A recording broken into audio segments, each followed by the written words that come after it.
Every time a child opens their eyes, they need to know that they have opened their eyes because they need to change the world for good.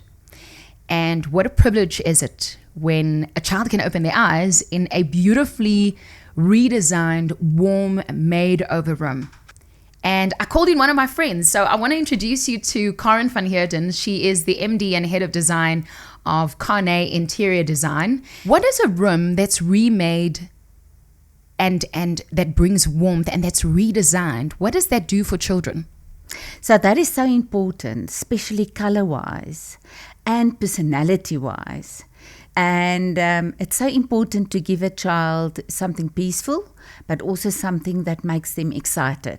So there must be a fine balance between warm colors, exciting colors, but also something that tones it down a bit.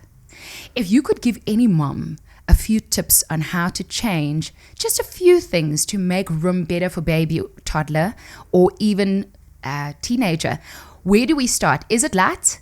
Is it interior? Is it bedding? Do we go mad and go look for paint swabs and color? Where would you start first? I would say start with the light. Firstly, natural light. And then secondly, we layer lighting. So we've got natural light, then we've got a primary light source, and then we've got our secondary light source, which are lamps and floodlights and that kind of thing, that are more putting into the mood. But for a child, especially toddlers, babies, we need lots of natural light and good light. What about paint? How do we select a paint that is baby and child friendly?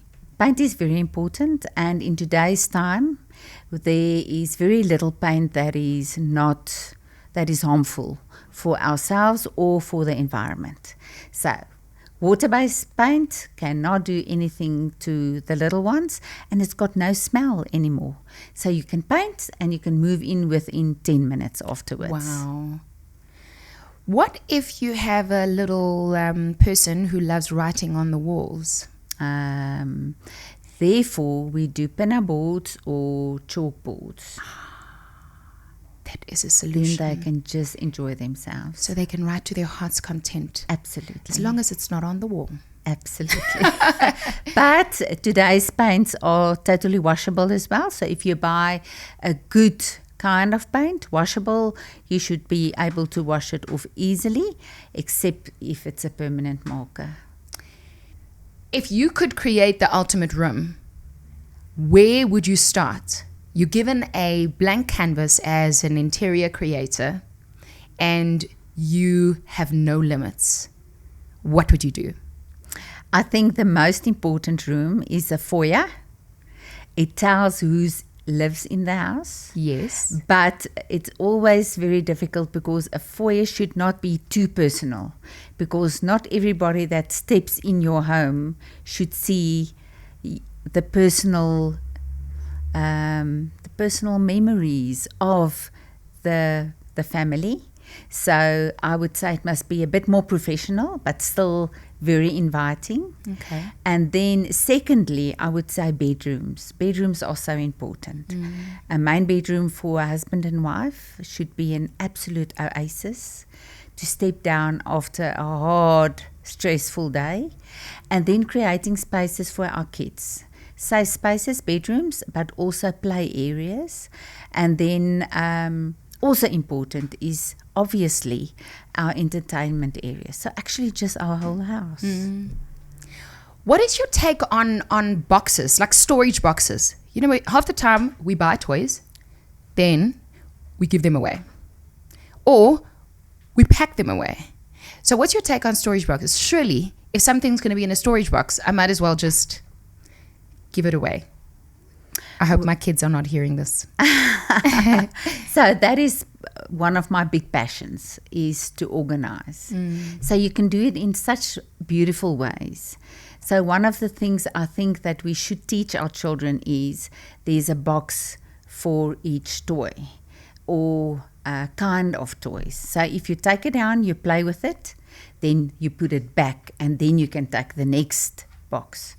So these the most beautiful ways to do organization in the playroom, in a bedroom.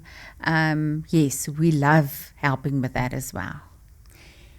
What is your take from a psychology perspective when it comes to organizing and storage?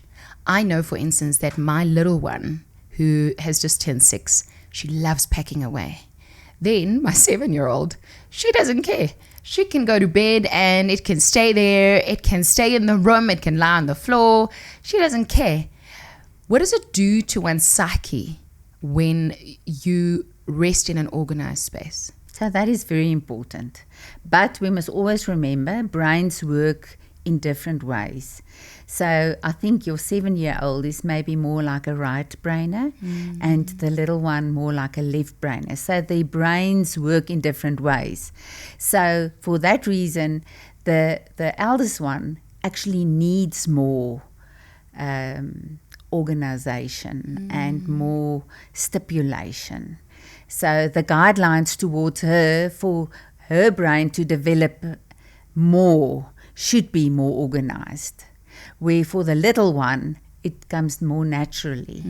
So no, it's very important. And you can't rest in an unorganized space. That has just been proven throughout all the years. So that is so important for us to give that to our children as well. It must be clean and it must be organized.